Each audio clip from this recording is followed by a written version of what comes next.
Hello and welcome. I'm David Beard, contributing editor for Daily Kos Elections. And I'm David Neer, political director of Daily Kos. The Downballot is a weekly podcast dedicated to the many elections that take place below the presidency, from Senate to City Council. You can subscribe to the Downballot wherever you listen to podcasts to make sure you never miss an episode. What are we talking about on this week's episode?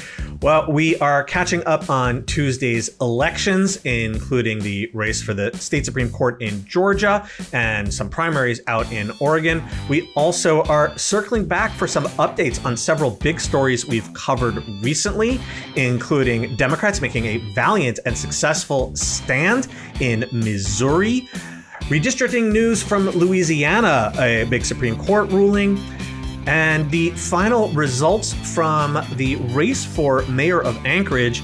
More good news there. Then for our deep dive, we are going to be crossing the pond to preview the new elections that were just called in the United Kingdom.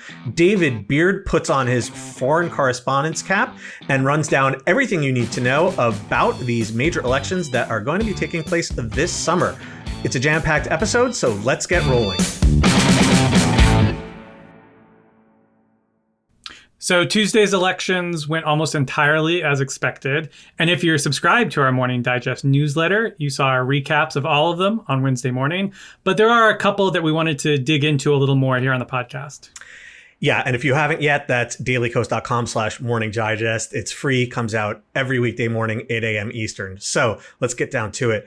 We talked a lot about the race for the Georgia Supreme Court, and unfortunately, conservative Justice Andrew Pinson defeated former Democratic Congressman John Barrow by a 55-45 margin. Now, obviously, this was a disappointing result for progressives, but it's really hard to read anything into the results for November.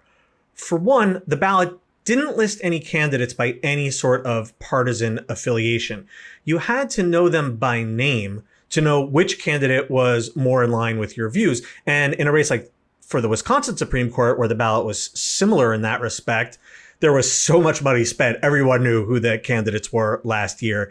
This time, that just simply wasn't the case. But there was one piece of information that the ballot did have, and I think this is probably the most important factor.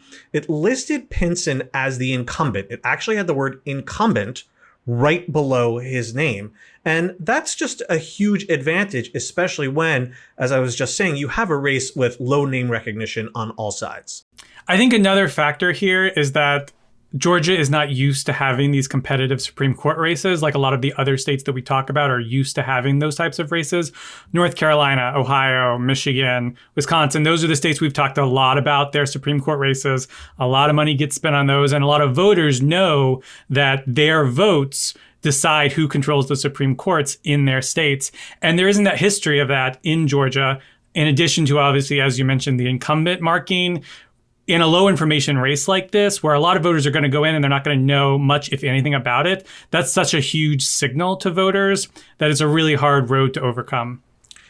Absolutely. And the other thing is that the map was just bizarre. Totally bizarre. You're probably never really going to see an election night map in Georgia in a contested race look like this. I'll give a couple examples. Pinson, the conservative incumbent, won Clayton County, which is just outside of Atlanta, by a 51-49 margin. This is completely nuts. Clayton is a majority black county that Joe Biden, he didn't just win it in 2020, he won it by 70 points. He got like 85% of the vote in Clayton County. So this tells you that black turnout throughout the state was very likely low, because we see this phenomenon repeated in other counties with large black populations. At the same time, Barrow won Jenkins County. This is a tiny rural county in southeastern Georgia. He won it by 4 points.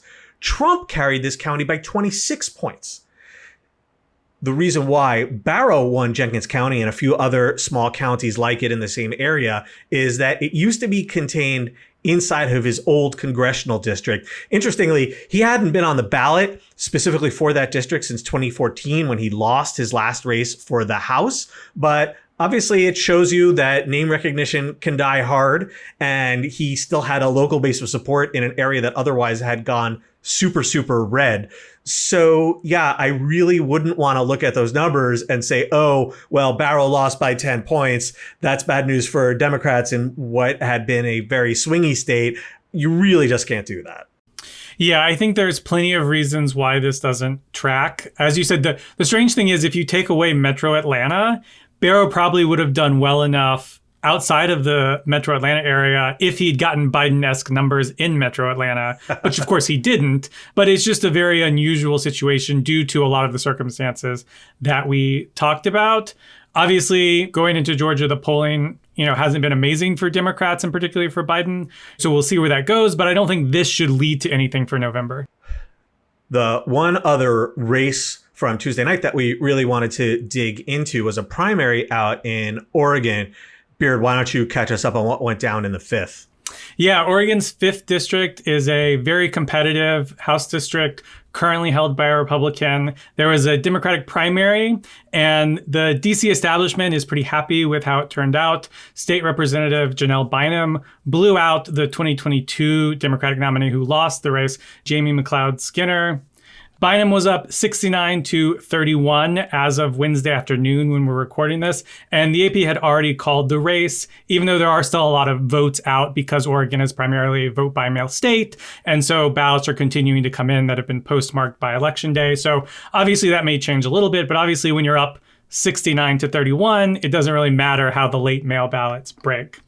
Now, 2 years ago, McLeod Skinner unseated one of the Blue Dog Democrats, Representative Kurt Schrader, in the primary, but then lost pretty narrowly to the Republican, Lori Chavez de Reamer, 52-48 in the fall. So now Bynum's going to go up against Chavez de Reamer and try to make sure she's just a one-term Republican.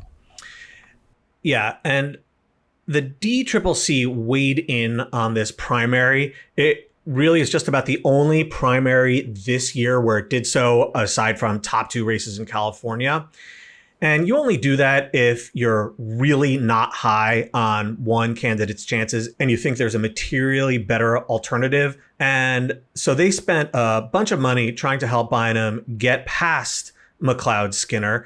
And it's really tempting. I saw a lot of this kind of commentary on Tuesday night and Wednesday morning on Twitter to view this race through some kind of national lens, to filter everything through a progressive versus moderate framework. And that McLeod Skinner was just too lefty for the Democratic establishment who wanted a more moderate candidate like Bynum. It is true that McLeod Skinner articulated positions that generally put her to the left of Janelle Bynum, but that framework leaves out a lot of really critical context that I think matters much, much more. For starters, Bynum had already defeated Chavez de Reamer not once but twice in back-to-back races for her state House seat in 2016 and 2018. But more than that, there were some really disturbing reports, multiple reports, about McLeod Skinner allegedly abusing her staff, both for her campaign and also when she had been a municipal official before that. According to one of these reports, her driver told a senior staffer, "I'm scared she's gonna hit me." Abusive behavior like this is something that transcends partisan lines. You can't claim, oh, they're misrepresenting my position on healthcare. You can deny it, which McLeod Skinner has done, but at least on the Democratic side, it's hard to find someone who will want to defend you. And it's the kind of topic that is just ready-made for attack ads. In fact, another outside group, not the DCCC, but a super PAC that clearly wanted Bynum, ran ads attacking McLeod Skinner over these reports. Really easy to copy and paste that into a general election ad. Yeah, and I think more broadly, what we're seeing, which we've seen a lot, is that Democratic primary voters get pretty educated on the candidates. They see who they think is going to be a good candidate. Short of, you run into these very odd situations where somebody is way outside the Democratic mainstream. And of course, that hurts them. But by and large, Democratic primary voters vote for the person who they think has the best chance to win in these competitive seats. And we saw that again. I think it's pretty clear that Bynum has the better chance to win this seat in November. And overwhelmingly, Democratic primary voters in this seat wanted to go with her for that. Yeah, it's so different from Republican primaries. Republican primary voters overwhelmingly reject any notions of electability. And it's definitely something that Democrats care about. I will say, I don't think Democrats have to compromise a lot to find these more electable candidates. Ultimately, there probably wouldn't be that big of a difference in terms of voting record between these two women had either of them gotten to Congress. In Republican primaries, though, if you are in any way dissident from the pure down the line MAGA worldview, that is seen by primary voters as just completely unacceptable. And Democrats really don't have anything resembling that in terms of a dividing line. Yeah, and not to toot our own horn too much, but I really do think that by and large, people get into democratic and progressive politics to make people's lives better. And there's a ton of disagreement about how and how fast and in what ways.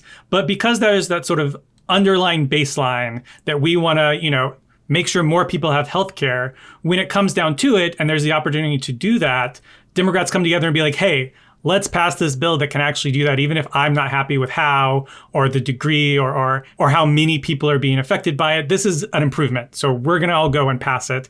And we saw that with how Nancy Pelosi was able to guide a very narrow House majority and do a lot of things. And then when the Republicans got a similarly narrow House majority, they completely exploded because they don't have that underlying ideal pushing them forward. So we also wanted to update you on a bunch of stories we've covered lately. Want to close the loop on a few of them.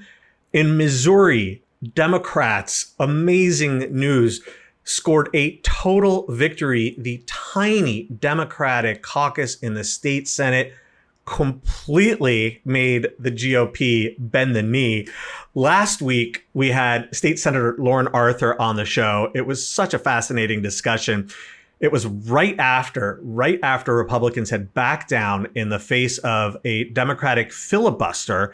Democrats were filibustering a GOP attempt to add so-called ballot candy to a constitutional amendment that would make future amendments harder to pass, specifically aimed at targeting an abortion rights ballot measure that is likely to be on the ballot this fall. That quote unquote candy included totally empty measures designed to con conservative voters into curtailing their own rights. Stuff like banning non-citizens from voting, which is already illegal.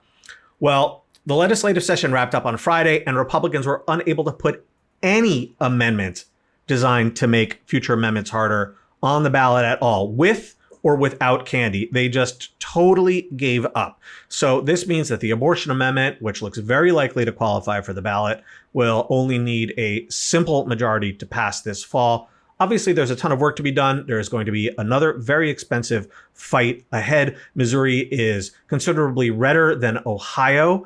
So we saw Ohio pass a similar amendment last year. I would expect the vote to be a lot closer in Missouri. But our hats really are off to the 9 Democrats in the state Senate who had to talk for 50 hours straight and got almost no sleep in order to get Republicans to back off. It shows you that even in super red states, even in states where there really is no hope of flipping a legislature, it is so important to still be able to elect Democrats who can carry on fights like this. Yeah, and as we saw in Ohio, it's possible to defeat a bad ballot measure and then pass the good one and go through that process. But it will be a lot more simple and straightforward for Missouri to just have the one ballot initiative that they can advocate for. They don't have to divide funds to try to defeat the other ballot initiative first. So this is definitely a big win and makes the path to passing that abortion rights amendment much more straightforward.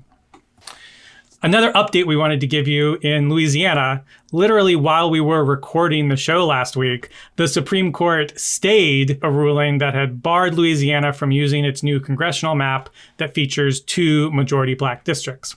So as a result of that stay from the Supreme Court, the state will use that new map, which lawmakers had passed due to previous successful litigation by black voters and civil rights groups under the Voting Rights Act.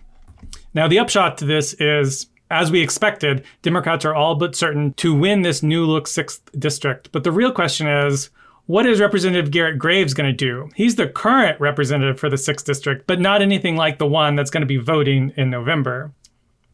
He was the Republican that was targeted by Republicans in the legislature and Governor Jeff Landry because he got on Landry's bad side last year in the governor's race. And of course, in Louisiana, your enemies aren't always the other party. It's the people who made you mad. Now, Graves has insisted all along that he was going to run for re-election no matter what. He said so again after the Supreme Court ruling. So he's either going to run in the 6th, which is basically a suicide mission given how Democratic it is, or conceivably he could primary Representative Julia Letlow in the neighboring 5th district. Letlow, of course, has been endorsed by a lot of Republican leadership. She's very well liked there, so I think that would also be really an uphill battle.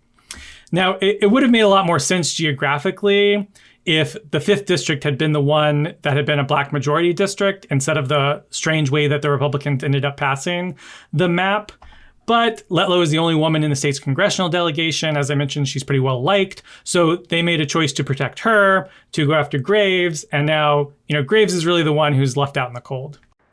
Yeah, Speaker Mike Johnson, who, of course, is also from Louisiana, made clear exactly how much the GOP establishment wants to protect Letlow. He issued an endorsement the other day of both Letlow and Graves. How wonderful. Isn't that so nice? Except he specifically endorsed Letlow for the 5th district and endorsed Graves for the 6th district. I mean, that is so dickish to say, oh, hey, I'm totally supporting you in this run for a district that Biden won by 20 points. And that was specifically designed so that black voters could elect their preferred candidate. Guess what? That type of preferred candidate is not a white conservative Republican like Garrett Graves. I have no idea what he's going to do. Certainly, the down ballot strongly encourages him to run against Letlow in the 5th district. As always, when we give Republicans advice, it is completely in utter good faith. We have no ulterior motives whatsoever.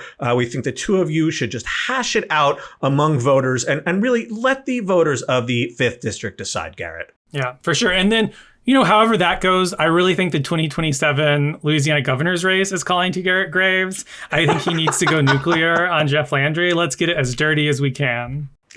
So a couple more quick updates on some recent stories. In Vermont, unfortunately, former Governor Howard Dean has said no to a comeback bid. He said that polls had showed him down 10 points to Republican Governor Phil Scott, who recently finally confirmed that he would run for a 5th 2-year term. Dean's announcement, his return to the political stage or potential return, had gotten a lot of people excited, including us here on the down ballot. And honestly, 10 points back doesn't seem that bad at all to me. Scott won by almost 50 points in 2022. So I think Dean could have closed that gap, but he would have had to run a negative campaign filled with attack ads. And he's 75 years old. I totally understand why he wouldn't want to embark on that kind of journey. Unfortunately, it looks like Scott is going to skate again this year. There's really only a few days left before the filing deadline. Hopefully, though, this will be his last go round. 5 terms, yeah, they're only 2 years, but 10 years as governor is quite a lot. And he certainly has no real future in the Republican Party. Maybe he'll pull a Larry Hogan and try to run for Senate. I don't know. He's 65 now, but hopefully Democrats will be able to reclaim the governorship in 26. And one last story, just heading back up to Anchorage, Alaska, where Democratic-backed independent Suzanne LaFrance has now declared victory in the race for mayor. The officially nonpartisan general election took place last week, but it was only earlier this week that we got confirmation that there weren't enough ballots left uncounted for Republican Mayor Dave Bronson to make up the gap. LaFrance is up by about 7 points as of Wednesday afternoon.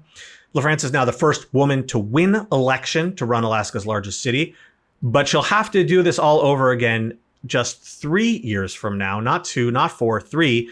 Anchorage is just about the only major city in America that elects its leaders to 3-year terms. I am sure there is probably some deep historical civic reason why they do it this way, but Alaska does a lot of things differently. In any event, congratulations to Suzanne LaFrance. I'll just note that the only other place I know where 3-year terms is really common is Australia, which holds its general election in what tends to be 3-year cycles. So I don't know if there's a connection there, but fun fact. Well, that is a pretty perfect note to end on, because for our deep dive this week, we are going to be discussing a new election that was just called in another Commonwealth country, the mother of the Commonwealth, United Kingdom. David Beard and I are going to be giving you the complete rundown on the general election coming up, believe it or not, on July 4th across the pond. Stay with us after the break.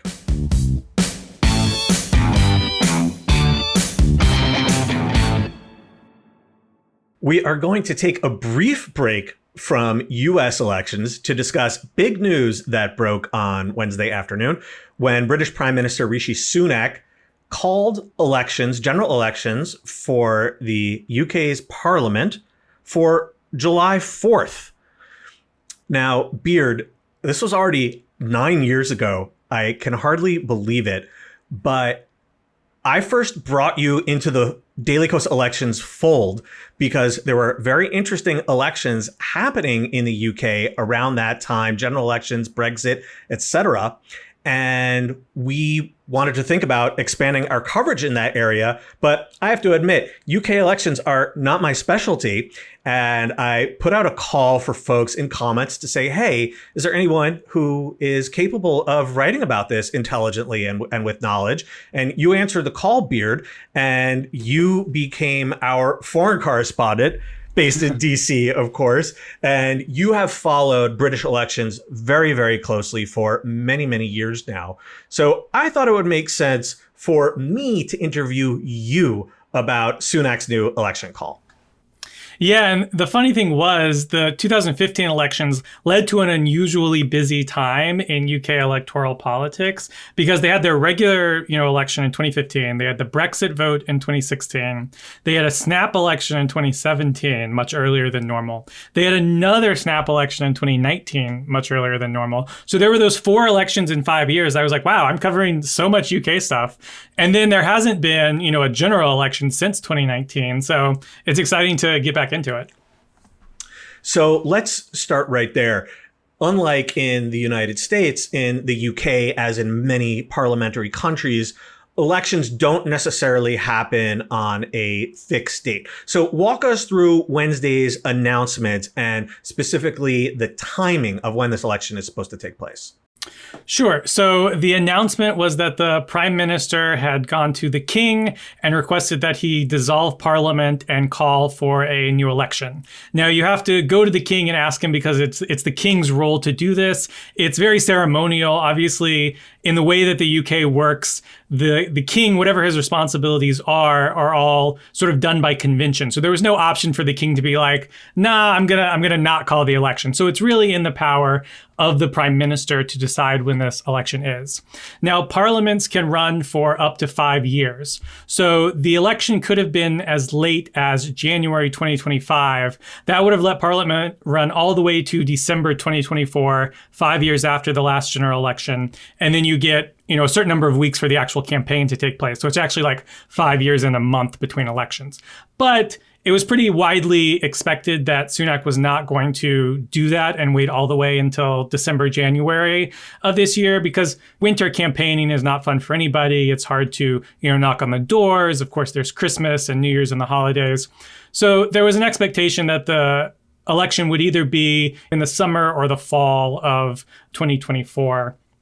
Now, by calling this election, that means that all 650 single-member districts across the UK, so that includes, England, Wales, Scotland, and Northern Ireland, would hold an election. So 650 elections, sort of like how our US House does it, where there's 435 separate elections across the country. And then they all come together. And of course, if a party has a majority, they're the ones who have won the election and get to move forward governing the country.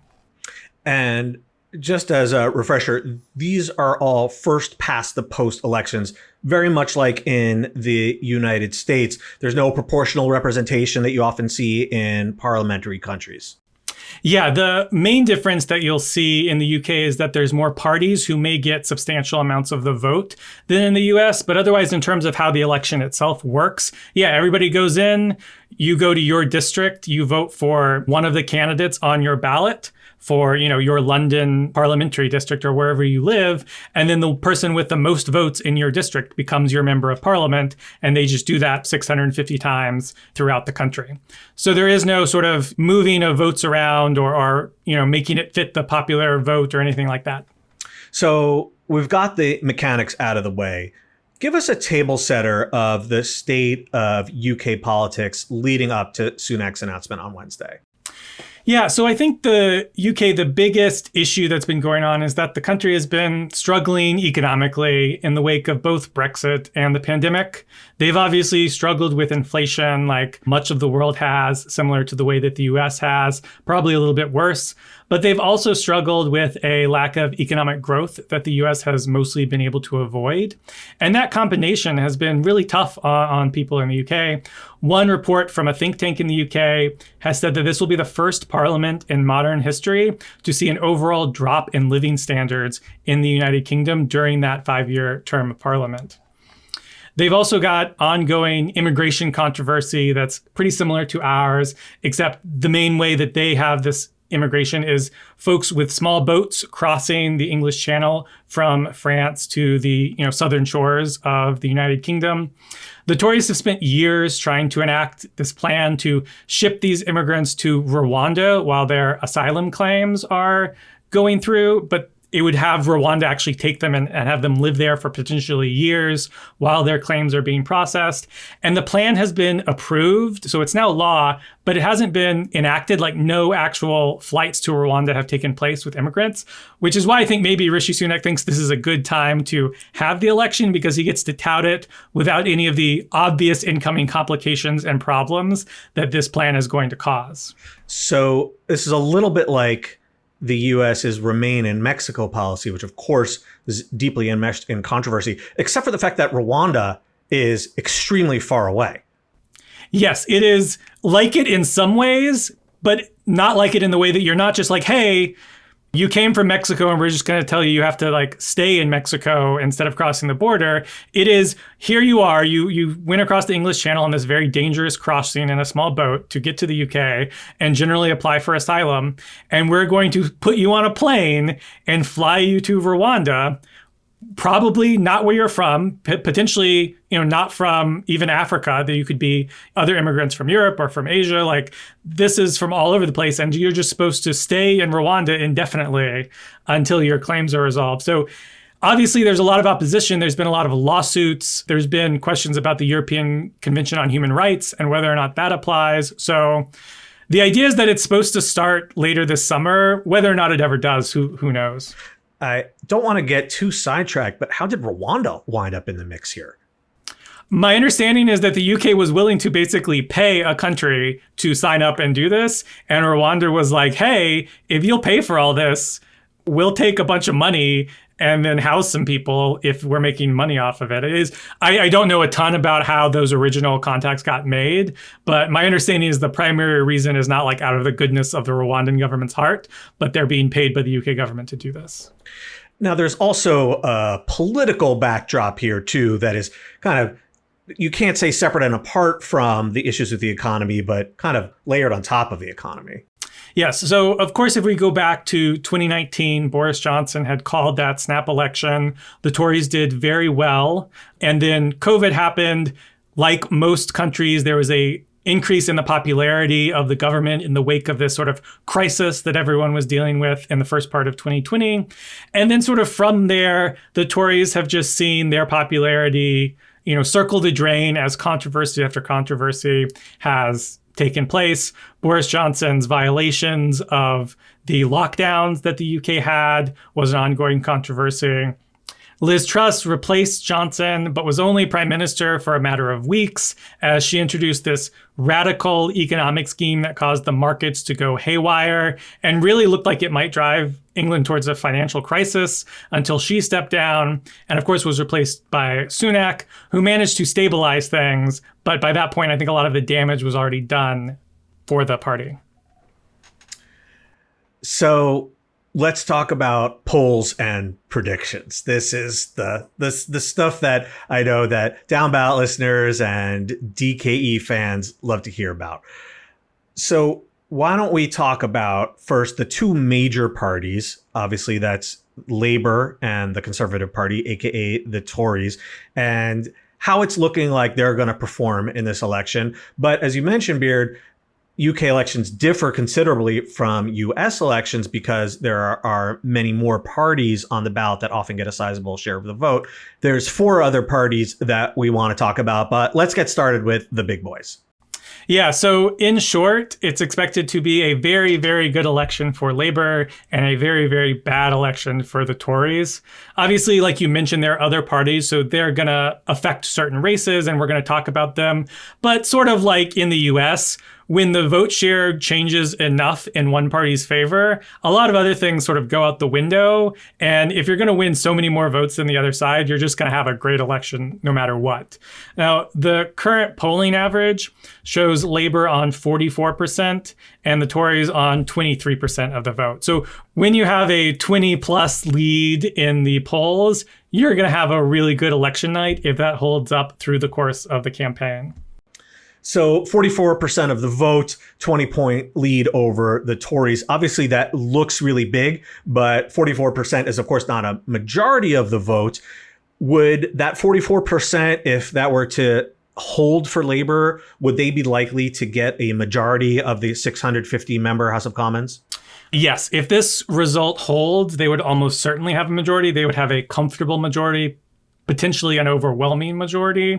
We'll get into that in a little bit. If you just take a straight transition from 2019, you would think Labour would need something like an 8 or 10 point lead in the polls to get a majority. If you're just straight translating every single result by the percentage change in the vote from 2019 to 2024. What they call a uniform swing, right? Yeah. But from the polling and the analysis that people have done, they believe that because the Labour vote gains have been very efficient in that they're gaining votes in these target Conservative seats, they actually only need to win the election by about 6 points over the Tories in order to likely have a majority. Obviously, if it's exactly 6, you start to get very close edged, but about 6 points is the number that they need to shoot for. And they're currently up 21. So they have a lot of room to fall and still feel like they're going to have a majority. So you mentioned the last election, 2019, when the Tories turned in a very good performance. But since then, Labour has really turned things around from a very low point. So what's changed for them? Yeah, we talked some about all the things that have gone wrong for the Tories in the last 5 years, but a number of things have gone right for Labour in the past 5 years as well, beyond just being the opposition when the government does bad things. That obviously takes you a long way. It doesn't take you the whole way. So Keir Starmer is the leader and potential next prime minister for the Labour Party. He replaced Jeremy Corbyn, who led the party in 2017 when they had an okay election result, even though they didn't win, and 2019 when they had a pretty poor election result. He had moved the party pretty far to the left. Starmer has moved the party back towards the center left and really focused on presenting the Labour Party as a safe pair of hands for voters to entrust the country to in the wake of these 14 years of Tory rule that I think the average voter in the UK now feels like has not gone very well. They've done really well in local elections for the past few years. They've done really well in some of the by-elections in recent years, some of the largest vote swings in UK history, and the UK has been doing by-elections for a long time. So we're talking like 25% plus point swings in these by-elections where Labour has won seats that would have otherwise been considered safe Tory seats in any number of previous elections. So by-elections, that is what we would call a special election, which of course is something we'd love to follow here at Daily Kos Elections. Yeah, so they call special elections by-elections over in the UK. And if you had a by-election tracker, the way that we use the special election tracker to sort of judge how much of a swing has been happening, the by-election tracker would, if anything, be slightly larger than the swing in the polls. It has been just wild swings in favor of Labour and against the Tories in these elections. One or two, I don't remember how many, have actually been between the Liberal Democrats and the Tories, but they've seen similarly large swings against the Tories. That's really what's been consistent, is people are sick of the Tories. So you mentioned the Liberal Democrats. That is one of the other parties in the UK that we want to discuss in terms of their fortunes in the coming elections. So why don't we roll through them? Sure. So the Liberal Democrats, they're polling at about 10%. That tends to be where they poll, give or take a few percent pretty regularly. But they are hoping to take advantage of Tory unpopularity in a number of seats where the Labour Party isn't very strong, doesn't really have a history of contesting those seats. That tends to be in sort of the south of England, in more rural areas outside of London. That's where there's a lot of Liberal Democrat strength. Compared to other parties, the Liberal Democrats are good at sort of concentrating their focus on, a small number of seats that they feel like they can be competitive in. And so even though they're polling about 10%, if you were to get 10% across the country, and there's a party like that we'll talk about in a minute, that doesn't actually net you any seats because of the way the first past the post system works. Getting 10% in every seat doesn't get you anything. Right. And so the Liberal Democrats are able to, concentrate in places where they have local strength, run really good campaigns, and they're able to win some seats. They're probably not going to win 10% of seats as to translate exactly their percentage of the vote, but they could win a healthy number of seats off of the Tories. In 2019, they won 11 seats. So, you could imagine them going up to something like 40 or 50 seats, which would be a really good night for them. It's certainly possible depending on how poorly the Tories do. Speaking of the number of seats, we didn't actually mention that yet. How many seats do the Conservatives have right now versus Labour? Sure. So in 2019, they won 365 seats out of 650. There have been a number of defections and a number of by-elections. So their practical majority is actually lower than that. But they won 365 seats in 2019. So I think that's the best basis to work off of. And Labour won 202 seats in that election. So if you're going just off the 2019 number, Labour needs to overcome 163-seat deficit just to become the largest party. That would be about 82 seats just to become the largest party in a swing from the Tories to Labour. And then to actually have a majority, they need to win about 120 seats in total off of their 2019 baseline of 202 seats. And 326 seats in the 650-member chamber, that does it for you? Yeah, if you have 326 seats, you have a numerical majority. There's a few details where you can actually do it with slightly less, but we won't get into that. 326 is a great number to shoot for.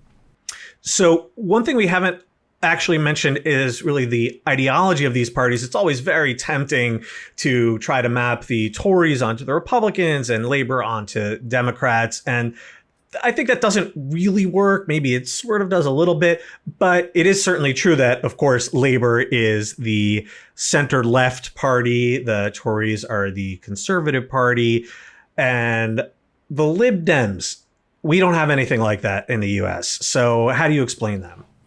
Yeah, I think the Liberal Democrats would be sort of if Joe Manchin and Kyrsten Sinema and Mitt Romney in his more current era got together and it was like, hey, what if we were a party and we were mostly centered around local services in our states and complaining about the other two parties is sort of how I would describe the Liberal Democrats, which, no offense to anybody who has worked for or votes for the Liberal Democrats. I don't think they're a bad party by any means. I think they're mostly centrist. If you had to put them on the line, you might tick them a little bit to the center left over the center right, but mostly centrist. They tend to appeal to sort of middle class college graduates, that sort of group, and then also sort of being the opposition to the Tories in more rural southern England is sort of their main baseline. But it is sort of a little bit of a mishmash of in between the two parties. Now, we have some other parties to talk about that I think really have almost no analog in US politics. Yeah, so I'll hit real quick the other England parties, because as I mentioned, this election is taking place in England, but also in Scotland, Wales, and Northern Ireland. So in England, there's also the Reform UK Party, which is sort of a reinvented UK independence party, which was the party that was pushing for Brexit back a number of years ago. And they're basically made up of people who think the Tories aren't right-wing enough. Think of the House Freedom Caucus really as the closest comparison to something in the US. They've been polling, in the double digits, right at about 10, 11%. But unlike the Liberal Democrats, they don't have any sort of concentrated basis of support anywhere in the country. They really are a party that would poll somewhere between 5 and 15%, depending on the type of district, all across the country. And as we mentioned, when you do that all across the country, you end up with 0 seats. So The main thing that Reform UK is going to do, depending on how many seats they stand in, is likely to take votes from the Tories and make an already bad night worse for them. They could maybe win a seat or two in a fluke, but largely they're just going to take unhappy right-wing voters away from the Tories. I mean, that's essentially like what we dream of all the time here in the United States. Like, some race where a third party, independent, true MAGA constitutional conservative takes 10 points away from the Republican and the Democrat, wins with a plurality. So yeah, I absolutely love that for Rishi Sunak. But there are also still some more parties that I think we need to talk about. One last England party is the Greens, which has done well in some local elections. They're polling at about 5 or 6%. But I would expect in the vast majority of districts, their votes to largely go to either Labour or Lib Dems, depending on who's seen as the most competitive with the Tories. They'll certainly get some votes, and there's a handful of districts where they're competitive, but generally against Labour, where it's like a Labour versus Green Party fight in like city centers of progressive cities. But I don't expect them to take from Labour in the way that Reform is going to take from the Tories. So that's sort of England.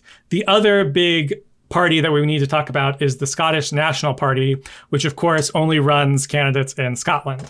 Now, the Scottish National Party has been doing very, very well in Scotland for a number of years, but they have had a very bad couple of years. They've had about as bad couple of years as the Tories have had in England. I'm not going to go into all of the controversies and travails of the Scottish National Party, but suffice it to say, they won 48 out of 59 Scottish seats in 2019.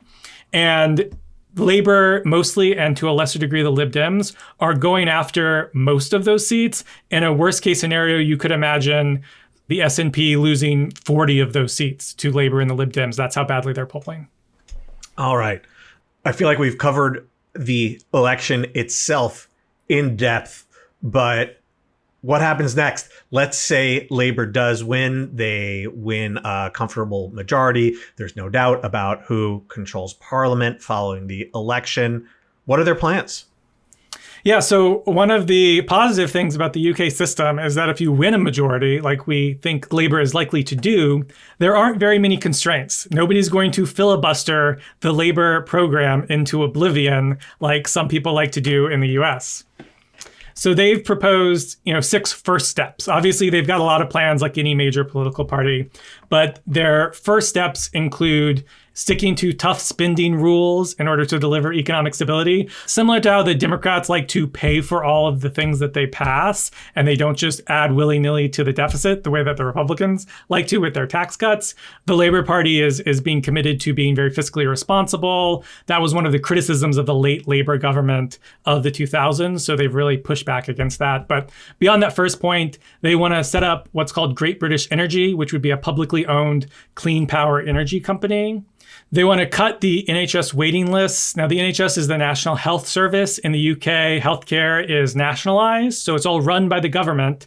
And their goal is to cut down a lot of the waiting lists that have really gotten out of control in the UK. They want to, increase border security and specifically go after gangs that transport immigrants via these dangerous small boats rather than, focus on getting these people to Rwanda. They want to go after the gangs who run these programs instead. They want to provide more neighborhood police officers, and they want to recruit 6,500 teachers to add more staff to public schools. Now, I know that's a pretty sort of middle of the road list. And this is clearly a list that's been sort of poll tested and is looking very much towards the center of the electorate. I think beyond that, you would definitely expect an expansion of workers' rights. It is the Labour Party, after all, a reversal of a lot of the Tory measures that have been passed in recent years to rein in unions. And then when thinking more internationally, I'd expect the Labour Party to be a lot more cooperative with Ireland around a lot of the Northern Ireland situation and the border and all of those controversies, with the EU and other European countries in general. And then further afield, I wouldn't expect any major changes on the foreign policy front, be it Ukraine, Israel and Gaza, China, or elsewhere. It can't be that simple, though, that you have a majority in a parliamentary country and you just pass everything you like and problem solved, right? Because otherwise you wouldn't totally fall apart the way that the Tories have. I mean, it seems, as Democrats in the US, of course, we just so desperately wish that we could have a situation where, like you were alluding, we aren't stymied by the filibuster, where we aren't held up by just a couple of extreme moderates. So even if Labor does get a huge majority, what are some of the obstacles or pitfalls that they might face? Yeah, and I think the biggest obstacle that comes up when you have a government like this, where it's just you have a majority, and if a majority passes things, it becomes law, is that you've got a bunch of people that don't always have the same opinion about things. And we've seen this in the Tories over the past few years, where there's been a real divide between what's called the One Nation Tories, which is the more moderate group within the Tory party. Think of David Cameron as sort of a classic, One Nation Tory who was very urbane and internationally focused and didn't want to be like a populist, versus like the Boris Johnson wing of the party, very populist, right wing, focusing on those working class white men that have gone from Labor to Tory in recent years. So the differences within the wings of the party can make it very difficult to pass things that not everybody agrees on. That's why the longer a government goes, the less and less they get done. So I would expect the first couple of years of a Labor government to be pretty efficient and effective, because there's a lot of pent up policy that Labor wants to pass that has a lot of wide agreement that can then happen now that they have power, assuming, of course, that they win, in the way that, Tories got to do after winning in 2010 in coalition with the Liberal Democrats and then winning their own majority in 2015. They got to do a lot of things. But then the longer you go, the more you're left with the issues that divide your party and not the issues that unify your party. And the harder it is to pass legislation. And that's really where the Tories have been for the past few years. They're so divided and they're so riven by these controversies that it makes it really hard to pass things, even though they only need a majority to be able to pass most laws. That was absolutely fascinating, Beard. I love learning about this kind of thing from you. Obviously, the election season in the UK is very, very short. We're only talking less than 2 months, really only about 6 weeks or so. So we will have our answers quite soon, and I'm sure we will be checking back in on those results. Yes, I'm looking forward to it. I'm a little disappointed that it's like July 4th because I'll be on vacation to actually like follow the results, but I'll definitely still be checking in. I have to imagine that at least on this side of the Atlantic, there are all kinds of jokes being made about the particular date chosen for this race. Oh, yes. If you go on Twitter, there's still plenty of July 4th, another loss for the Tories, similar to their loss in America type jokes all over the place. Well, let us hope there is indeed another one. That's all from us this week. The Downballot comes out every Thursday, everywhere you listen to podcasts. You can reach out to us by emailing thedownballot@dailycoast.com. If you haven't already, please subscribe to The Downballot and leave us a 5-star rating and review. Thanks to our editor, Drew Roderick, and we'll be back next week with a new episode.